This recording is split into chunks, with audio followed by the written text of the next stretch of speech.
Hello, Good Dr. King. evening. Thank you. Good Good evening. How are you? How evening. are you feeling today? I'm feeling good. How are you feeling? I'm feeling good. I'm happy to be here. I'm glad you are with us, and I'm glad for us to continue conversations we've started before now. And I want to start with this. You said in that same acceptance speech that unlearning is a gift of your life. And so tonight, I'm going to look at this as an opportunity to unwrap that gift to the public for us to experience that journey, because I think you have some personal insight because you've done some very deep work.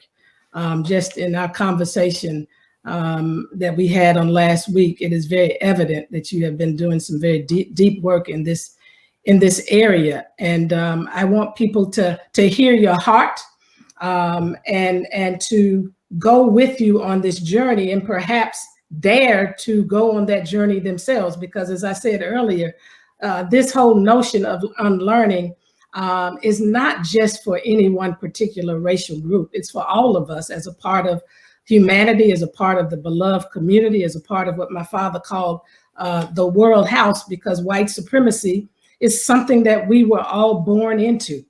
When we arrived, those systems and structures of operating and believing and thinking and behaving were in place. And we've all been impacted by it in different ways.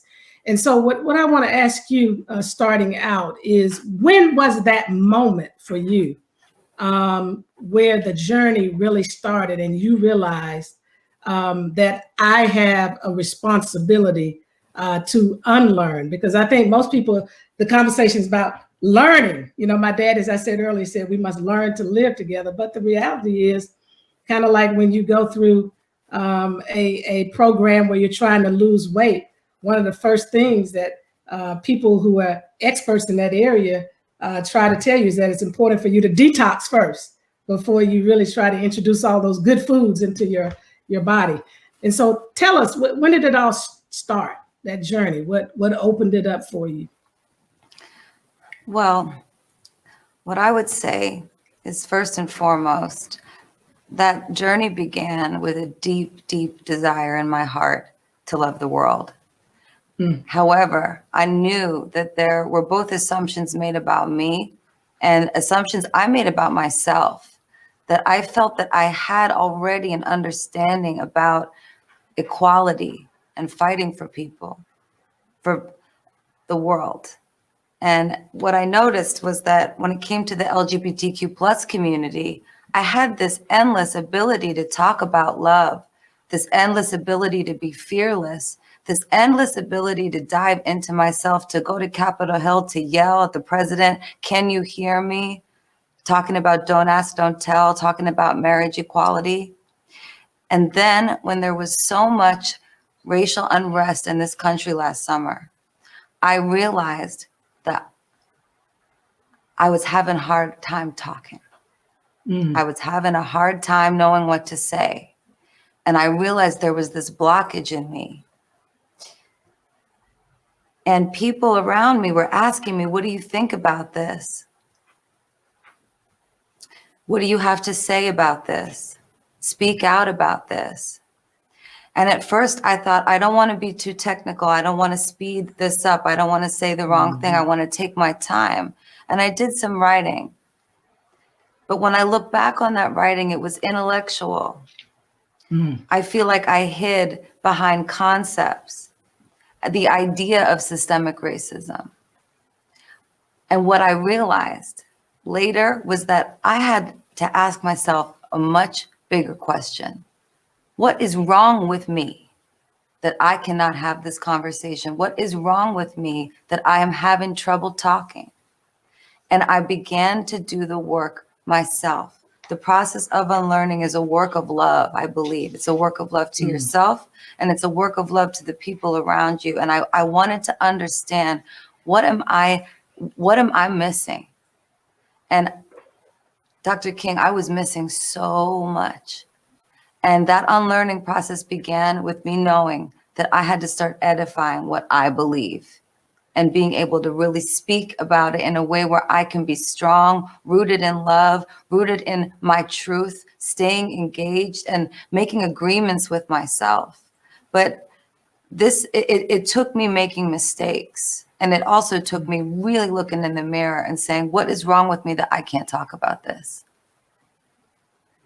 So what were some of the assumptions that you had to come face to face with, that you had to challenge in yourself?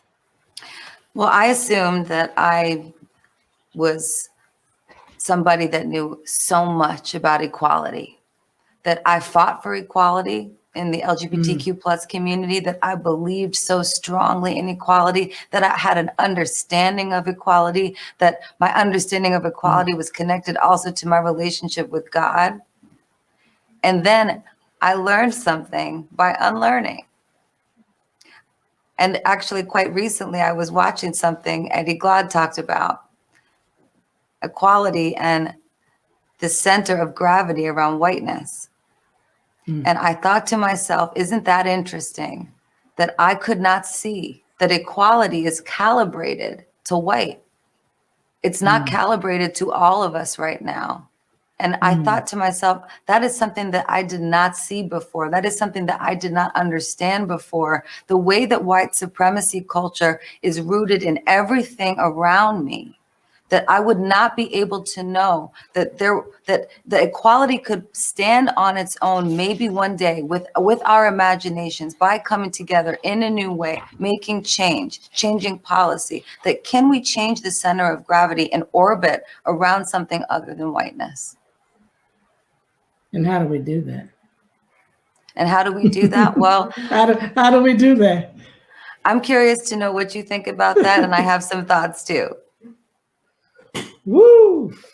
Well, I mean, you started on the journey. I mean, it's this whole unlearning and getting in spaces of uncomfortability, and exploring something new and different, that many people may not want to do, but it's going to take a critical mass of us to do it. So I don't know. I know it's getting harder, with everything that's happening now with the critical race theory. And so, I don't know. You tell me. Well, one of the ways that I'd like to speak to white people through this conversation about this process, I believe, is that in speaking in spaces of white affinity, we can start to edify what we believe. And I started with two women that I love so much, two white women that I respect, and we started to talk about it. And as I started to really relax into what I believe, then I started to talk to my family. Then I started to talk to my friends, my colleagues. And then I started to, in business conversations or in social gatherings, I started to interrupt. And in some of these spaces, they were white spaces. In some of these spaces, these were mixed race spaces. But for me, that concentric circle of you, where it starts by changing your insides first, and then working outwards to share your story, share your journey with others, I believe that's just one of the ways that we can be a part, white people, of building the beloved community, by making it our responsibility to use our white power to unlearn. And you said you started first within the group that's closest to you, the group that loves you, first and foremost, your family. Tell me how that was. How did they receive it? Because I think a lot of people, the gap is taking that leap, and feeling like it's okay to take it, and I won't be harmed by it. There's so many. I won't say so many. There are a few white people I know that first step is very difficult. What is going to happen to me? Who's going to abandon me? How did you deal with, or did you even have any fear? Well, I think I understand this question. I think what you're saying is How did I arrive at that space with my family where I could talk to them about this? Is that accurate? Yeah, exactly. How did you? A lot of people are afraid in the white community of losing connection with family, with Yeah. friends, by having these kind of conversations. How did you take that leap? I mean, in our Christian faith, there's a scripture that said, "Perfect love casts out fear." And I earnestly believe when you come from a place of pure love, then those fears begin to dissipate. It doesn't mean in the end that people may not decide to sever ties, but at least within you, you have a sense of peace and wholeness because you knew you came from that space and that place, and and you only meant good from the journey, from the conversation. Yeah. Well, for myself, I consider myself to have two families. I have the family that gave birth to me biologically, and then I have my artistic family and my colleagues. In terms of my family that gave birth to me, this was a conversation I was quite nervous to have, but in these spaces of white affinity, I learned about discomfort and productive discomfort. And I would like to mention just for a moment a sort of a step ladder of something that I find quite interesting. There's, step one, step two, step three, and step one underneath is this sort of hypoarousal. It's where there's an avoidance, a lack of interest in talking about this topic. Then on the third step above, there's this very hyper arousal where it's quite emotional and people get so nervous about talking about it that they can't. And then somewhere in the middle, there is this productive discomfort that I believe is a wisdom. And it's a wisdom to know that this is important work that starts with you, and that it's okay to be afraid in these moments.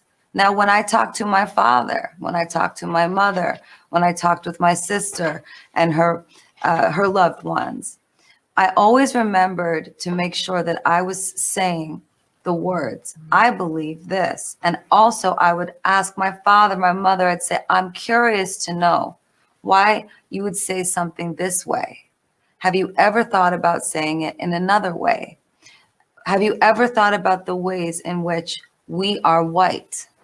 So, for example, white supremacy culture to me has some characteristics. I'll name a few right now. Defensiveness, a celebration of quantity over quality, competition, perfectionism. These are all things I believe that are also resonating at the same time with this idea of technicality and speed. And I asked the people around me that were white, that were in my family, what are the ways that we can slow down so that we can see the world? What are the ways that we can unlearn this speed, unlearn this need to faster, number one, competition all the time, and sit back and look at the complex, important problems around us and come together in love? So I always spoke from a place of I believe, and I also implored questions, hard questions. And I was at times afraid of the answer. And also I was unafraid of the answer because I was happy that we were having these conversations at all. In Can terms you of, go ahead and finish. and also in terms of my other family, and I have a lot of colleagues that are people of color that I love deeply, that I make art with, that I have so much of my life experience and my career with, that were also so graceful with me in the ways that they made it very clear to me what I could not see. And I took my time to receive that, to hear that, and to make that also part of my unlearning, for that to be a sign that I had to do this work. And so I took that, I started my unlearning on my own in those white affinity spaces. And then I started speaking slowly. And it's like I said, I really thought about those stages of disequilibrium. And I tried to make sure I was always in the center there so that I could be productive and that I could make this a lifelong, forever work of unlearning, and that I would make it clear to those around me that this was not just a conversation we were having today, but this is a conversation I would keep having. So I want to emphasize something, because I can imagine as people are listening, as you say, those that look like you especially, I think it's important that they hear this process that you're talking about, because sometimes in our anxiousness to do something and to get something right and to change something, we miss important processes. So I want to go back, because you started by saying there was the internal work that you did. You started asking some very fundamental questions of yourself when you found your speech paralyzed when it came to the issues around the Black community. And so you started inwardly. And I want to say that to everybody, that if we're going to create an outward reality of the beloved community, it really starts in each and every one of us. There's work that we all have to do to unlearn systems and structures, biases, and things that we have been all raised in this nation, that has created a lot of harm and a lot of damage and a lot of pain and a lot of suffering. But this internal journey is where it all started. And then as you move through that space, it doesn't mean you are not continuing to do that internal work, because each step along the way, you're confronted with something else that you have to ask other questions about. But you did then began to do some work within the safer spaces first, which is, what you call your family. And that's defined different ways by different people as to what that is. And then now you're sitting on this platform. I don't know how many times you've had these conversations about unlearning on public platforms, but I can imagine that this is one of a few that you've had. And there's more that you're going to do. I'm imagining, because you said this is a lifelong mission for you. So the question I want to ask you is, how do we help people who are in seats of privilege? And that can be in many ways, but seats of privilege, who may not be aware of the things that they need to learn. What is your advice to them? Well, speaking to white people, my advice to them would be to look inside yourself and also look around you and try to understand the ways that white supremacy culture is at play all the time. And I mean, when I say all the time, I mean, I do this every day, constantly. I am always keeping my eyes open. Unlearning gives me new eyes to see the world. And when I see it, I point it out, and I can point it out to myself first and say, okay, I saw that, and reflect on that moment. And then I start to notice these things happen, and I start to speak. But what I would say to people of privilege that are white, that I would really, really encourage you to do some deep, deep unlearning on the ways that you collude with white power, with white supremacy, in business, in work, in the way that you do or do not talk about these issues. I would ask you I would implore you to edify what you believe. And, I'm trying to think of a concrete story, because I feel like through stories, sometimes I can answer these questions better. When I sang the national anthem at the inauguration this year, the day before, I went to see where I was going to be standing. And I walked in with a bulletproof vest on, because we were nervous about being in the Capitol. Yeah. And somebody said to me, would you like to see the Capitol today? And I said no, because I wanted to get in and get out. And then I went in and I saw where I was going to stand and sing. And I was finished with the walkthrough of the show, which was a beautiful day. But as I was leaving, I stopped myself. And I said, why did you say no, that you don't want to see the Capitol today? And it was because I didn't want to see the place where the insurrection had taken place. And I went back to that woman that asked me, and I said, my apologies. I'd like to see the Capitol. And then I walked through the Capitol like a detective.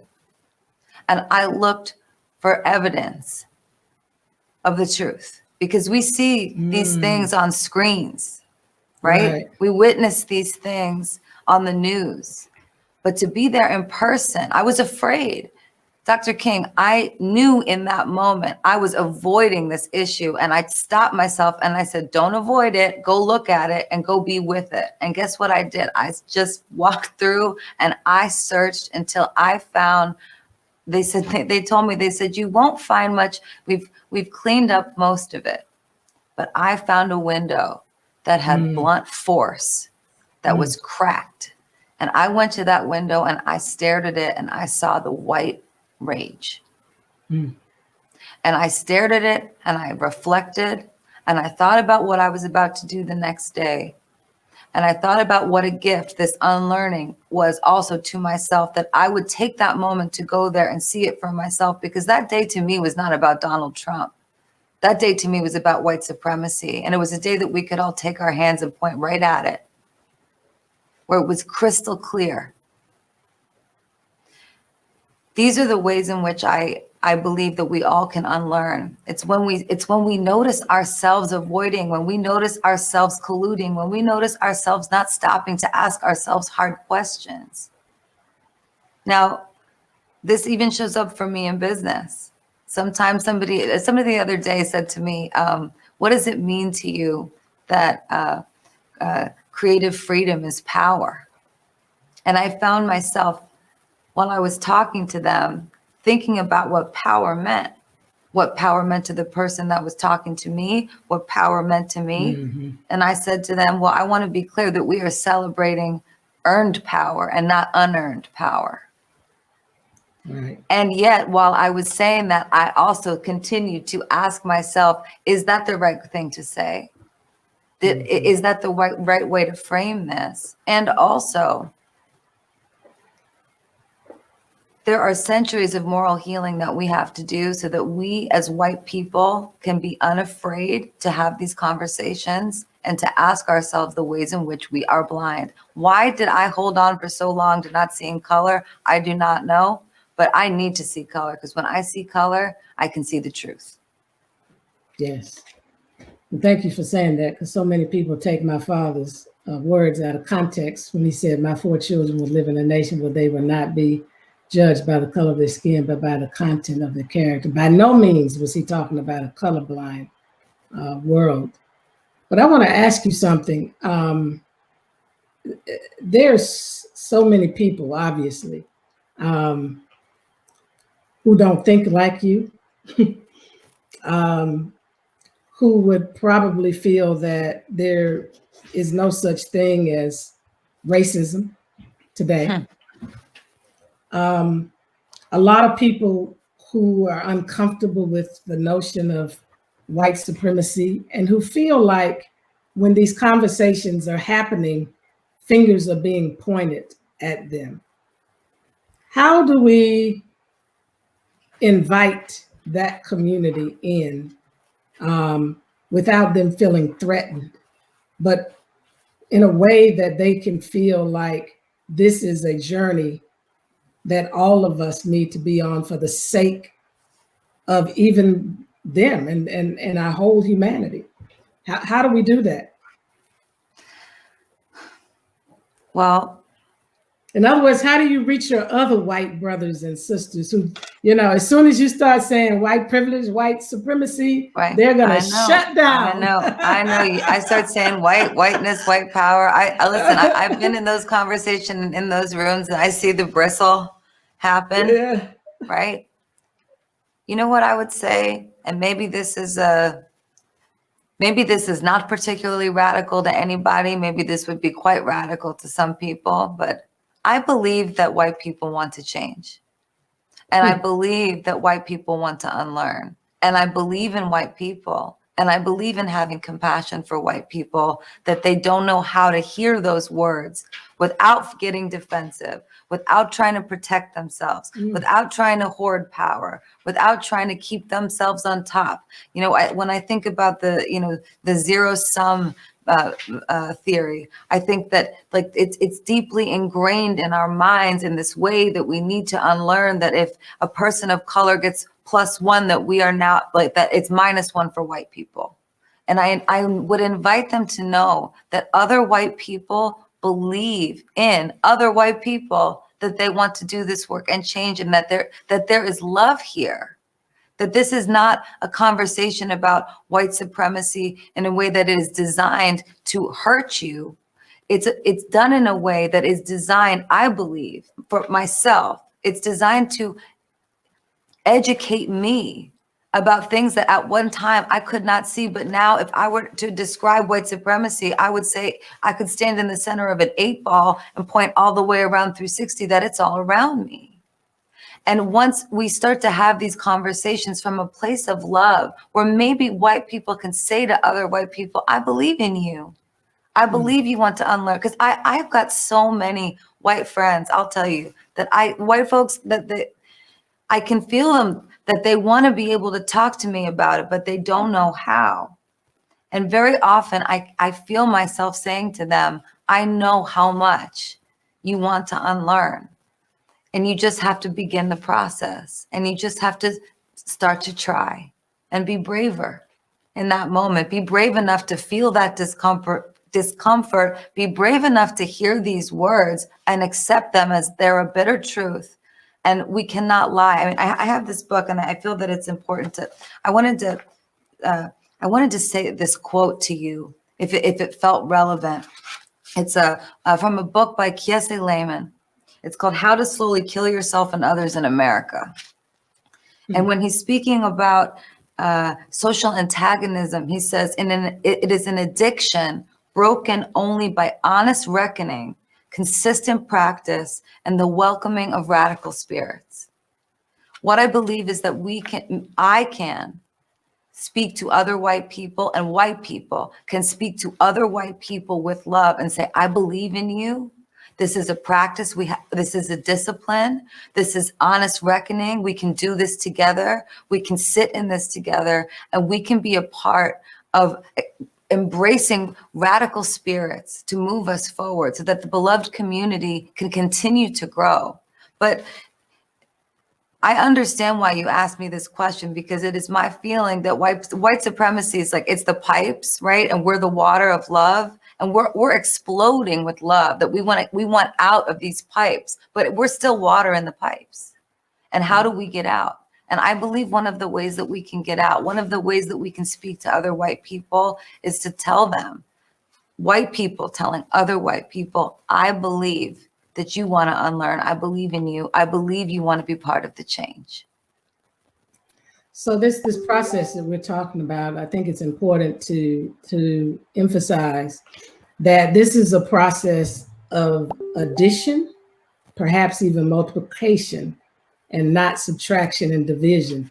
I think that there's so many people who feel like by opening up this world where we all can see each other and value each other fully, and create a society where there is equity and there is a sharing of resources, and people are treated with dignity and respect, and that justice can be a reality, that we are actually adding to humanity and we're not subtracting, taking something away. And I think that's what people hear oftentimes, that if I say anything about white supremacy and I start moving away from these notions, that I am subtracting from me.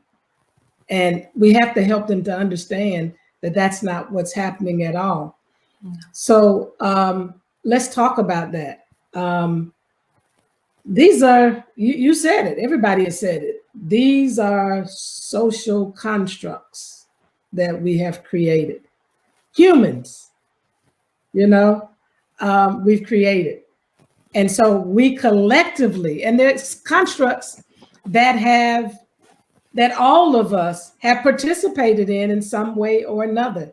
And this is somewhat of a risky statement to make, but believe it or not, if everybody in the universe addresses their own personal biases, and let's just say even Black people, a Black person in power without us addressing these social constructs can actually perpetuate white supremacy through these racial systems, because we as humans have to undo these systems that we have created based off of this notion of superior and inferior.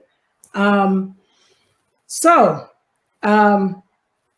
my question is, you know, do you feel from the bottom of your heart that we not only have the power, but that we will deconstruct white supremacy in our lifetime? That's one whole question, Dr. King. In our lifetime. And I know, you know, that's relative because we don't control when our last breath is, but in terms of lifespan, you get. But I believe I understand what you're asking me. And this is what I believe. I believe that if we operate on that level that you're talking about, that's that unconscious competence. That's the ability for us to open our minds to knowing that when white is at the top all the time, that we are missing out on life. When equality is not equal because it's always calibrated to white, that we are missing out on the world. We are missing out on so much humanity. And we're living in this space, and we're missing it. It's like the cultural iceberg, right? We're up here and we're missing all the depth. We're living on the surface. And what I would say is that I do believe that there will be a day, someday, that we walk hand in hand, eye to eye, with humility and hope,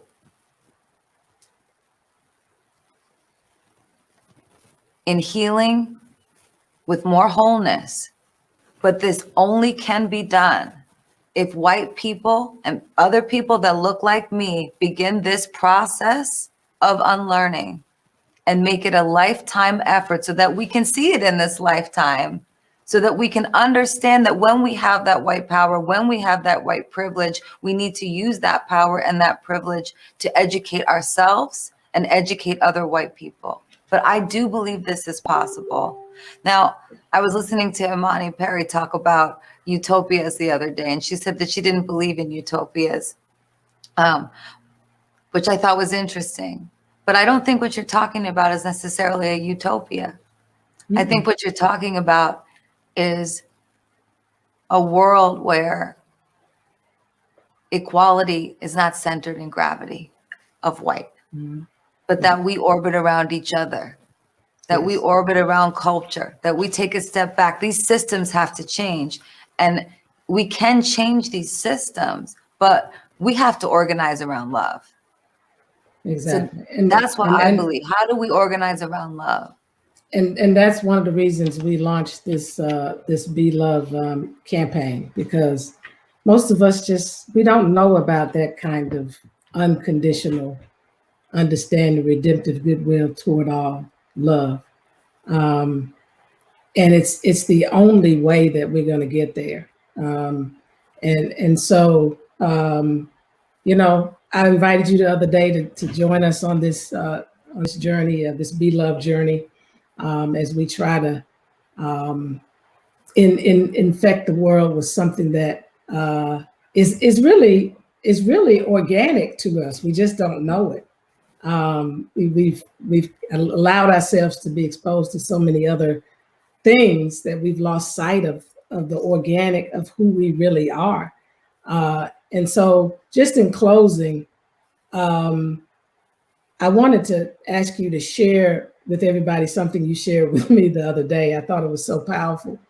When we were talking, you said that, I think you said you had an allergy to the poison of white supremacy. Yep. Yeah.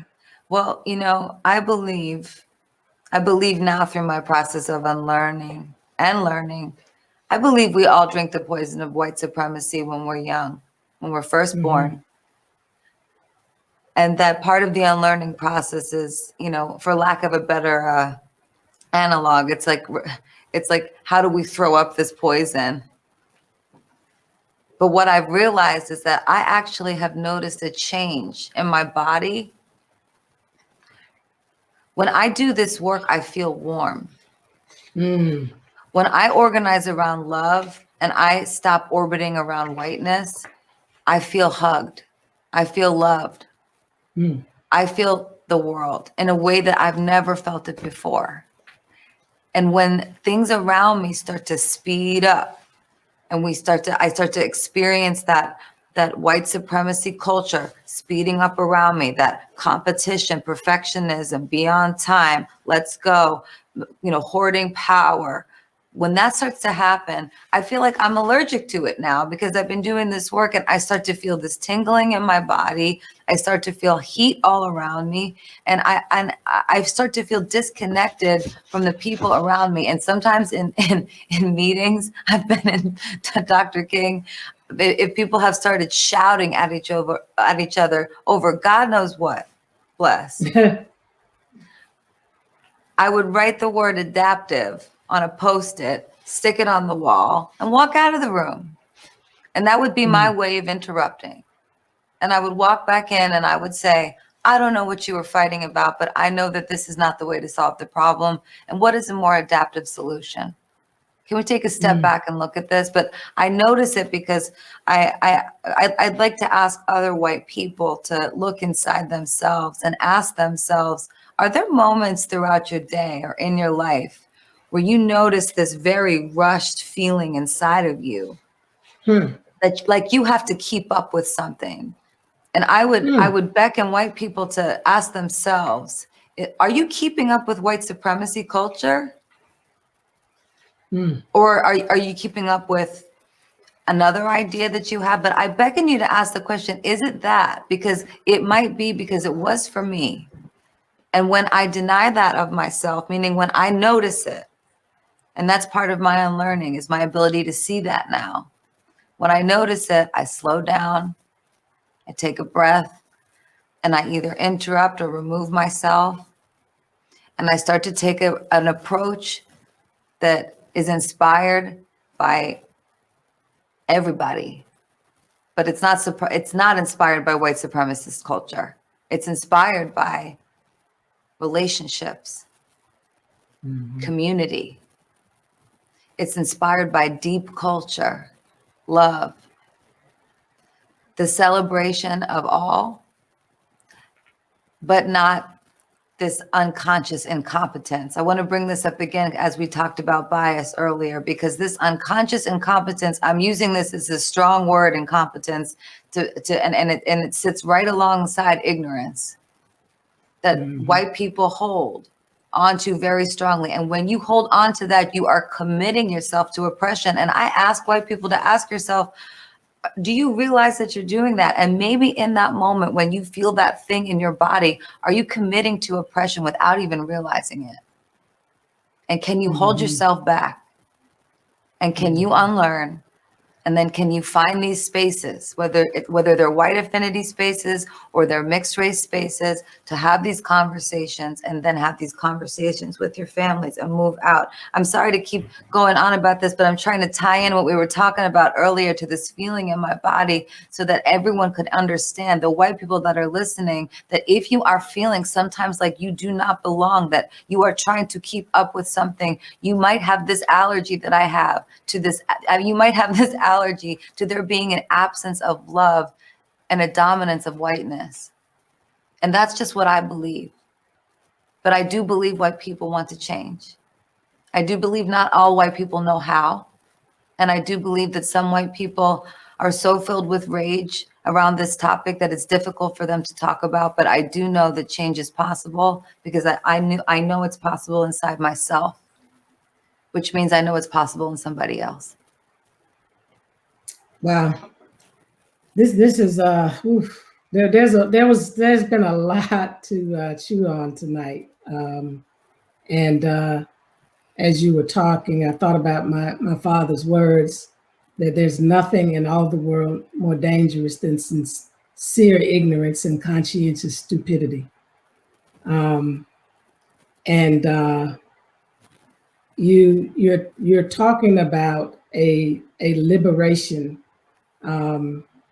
that frees the world. You know, it's not just about white people going on this journey to get themselves straight. It's about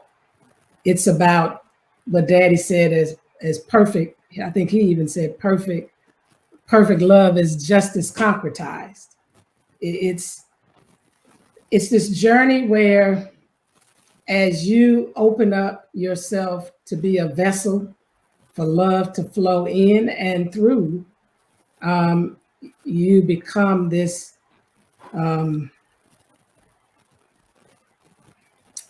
this liberated person that is not even self-oppressed, because a lot of this is also self-oppressing.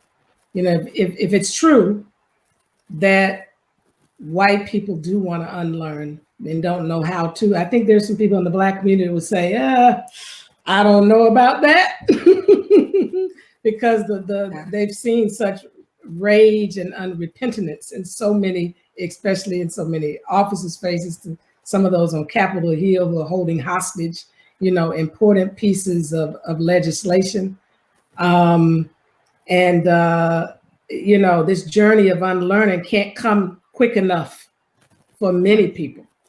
But the most important thing is that the space where you are and the influence and the power that you have in your platform, hopefully, will begin to plant important seeds so that people can begin to not just theorize, as you call it, performative anti-racism.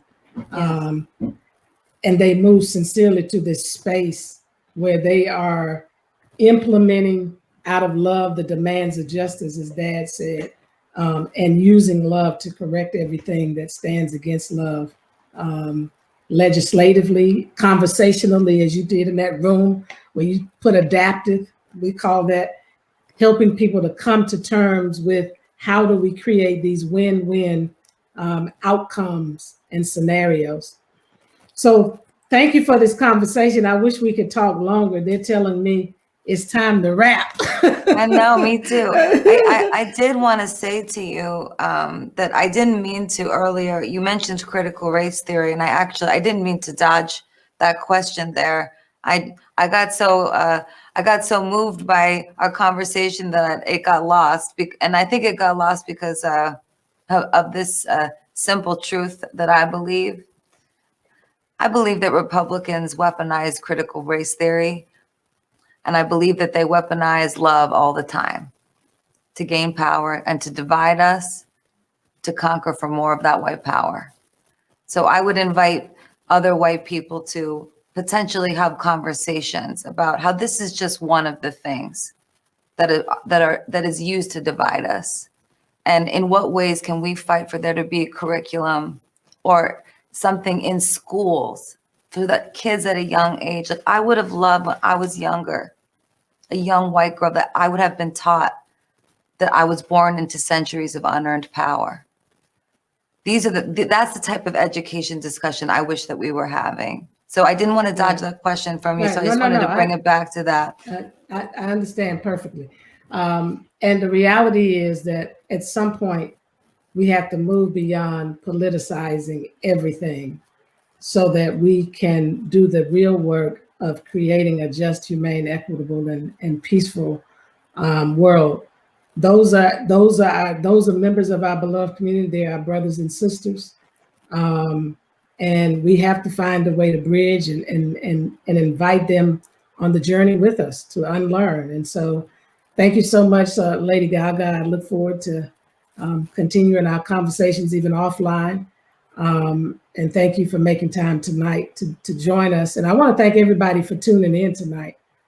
This was a very important, critical conversation, especially in light of the times that we are living in, the polarized times, the divisive times, the attacks on critical race theory, on voting rights. These are conversations that are necessary and essential because we have to beat the enemy, not people that's trying to defeat us as humanity. Daddy called them the triple evils of poverty, racism, and militarism. And through love, we can be love and we can conquer those things. So I told you it was going to be powerful tonight. It has been, and I cannot thank Lady Gaga enough for her willingness to be vulnerable and transparent this evening. Thank you for that transparency and that vulnerability. I think it helps so many people. And so as I close, thank you so much. As I close tonight, I want to emphasize the importance of grace and love.